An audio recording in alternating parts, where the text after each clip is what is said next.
अध्याय 26 the counter frequency विपरीत ध्वनि। गुफा अब सिर्फ कांप नहीं रही थी, वो टूट रही थी। धड़ धड़ धड़। नीली रोशनी अब स्थिर नहीं थी, वो फ्लिकर कर रही थी, जैसे मशीन खुद कंट्रोल खो रही हो। Warning, system failure. सेनगुप्ता के डिवाइस की स्क्रीन लाल हो चुकी थी। उसके आदमी पीछे हटने लगे। सर, हमें निकलना होगा। लेकिन सेनगुप्ता अब भी वहीं खड़ा था। उसकी आंखें उस कोर पर जमी थीं। नहीं, उसने फुसफुसाया, मैं इसे स्टेबलाइज कर सकता हूं। कबीर ने गुस्से से कहा, तुम इसे डिस्ट्रॉय कर रहे हो। कबीर घुटनों के बल जमीन पर बैठ गया। उसने अपने हाथ बर्फ पर रखे। वाइब्रेशन अब केओटिक थी, पहले जैसी रिदमिक नहीं, रैंडम, डेंजरस। उसने आंखें बंद की और सुनने लगा। नाद, अघोरी की आवाज फिर गूंजी। हर ध्वनि का एक प्रतिबिंब होता है। कबीर की सांस धीरे धीरे स्टेडी होने लगी। उसने महसूस किया, ये सिर्फ नॉइज नहीं है, ये पैटर्न है, लेकिन उल्टा, डिस्टॉर्टेड। अगर ये फ्रीक्वेंसी डैमेज कर रही है तो इसका ऑपोजिट भी होगा। उसने आंखें खोल दी। Counter frequency. अदिति ने मुश्किल से कहा, फेज इन्वर्जन। कबीर की आंखों में चमक आ गई। हां। उसने तुरंत अपना लैपटॉप निकाला। स्क्रीन फ्लिकर हुई, लेकिन चालू थी। उसने तीनों ओरिजिनल रिकॉर्डिंग्स खोली।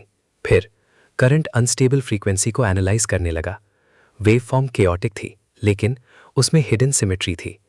अगर मैं इसे इन्वर्ट कर दूं, उसकी उंगलियां तेजी से चलने लगीं। Copy, flip, face reverse, time shift. Aditi ने उसे देखा। तुम रियल टाइम में नया फ्रीक्वेंसी बना रहे हो। कबीर ने बिना ऊपर देखे कहा, या तो ये काम करेगा या हम सब मर जाएंगे। गुफा अब और जोर से हिलने लगी। एक बड़ा टुकड़ा छत से गिरा। धड़ाम। सेनगुप्ता पीछे हट गया। उसकी आंखों में पहली बार डर साफ दिख रहा था। ये मेरे कंट्रोल में क्यों नहीं आ रहा? कबीर ने दांत भींचे, क्योंकि ये तुम्हारे लिए बना ही नहीं था। लैपटॉप पर वेवफॉर्म अब शेप लेने लगी, एक मिरर इमेज, लेकिन परफेक्टली अलाइंड। कबीर ने डीप ब्रेथ लिया। बस थोड़ा और।